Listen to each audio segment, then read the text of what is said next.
क्षणं शब्द क्षणं मुक्त क्षणं मुक्त क्षणं शमी मोहते क्रीडयैवहं मालिको विचारलं 3.5 શ્લોકના રચયિતા કલિકાત સરોવર હેમચંદ્ર સરસ્વતી મહારાજે વિતરાગ સ્તોત્રમાં અદ્ભુત વાત કરી છે. સાગરના પાણીને ગમે ત્યાંથી ચાખો એનો ટેસ્ટ કેવો?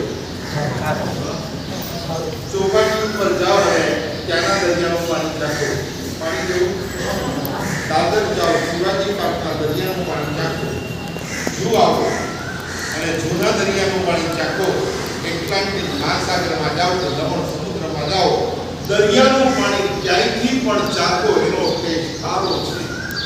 એમ સંસારની કોઈ પણ ગતિમાં કોઈ પણ બધી ગતિ કેવી છે?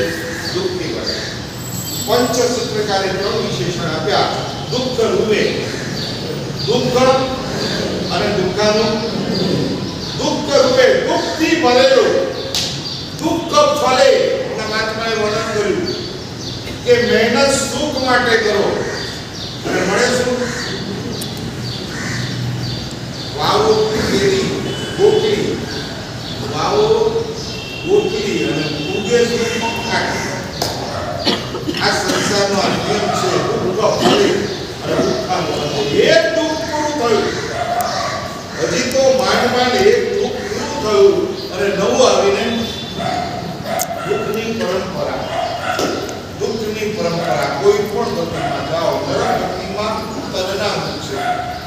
પરમાધામી કૃત પરસ્પર વિરોધ અને ક્ષેત્ર કૃત ભયાનક વેદના તરની પીડા અસહ્ય નરક ગતિમાં તનના દુઃખ, તિર્યક ગતિમાં દાનના દુઃખ.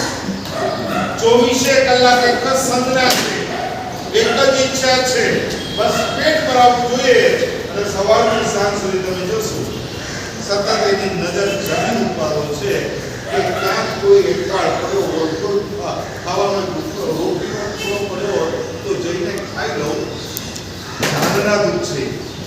પુરુષાર્થ મહેનત કર્યા પછી પણ પેટ ભૂખવા આખા દિવસમાં આવો. નંબર 3 મનુષ્ય ગતિમાં ધનના દુઃખ. હમણાં માત્ર 24 કલાક એક જ સંજ્ઞા છે, એક જ ઈચ્છા છે, બસ ધમ ધમ. 80 વર્ષની ઉંમરે પણ દુકાને જતા ત્યારે એમ થાય કે આ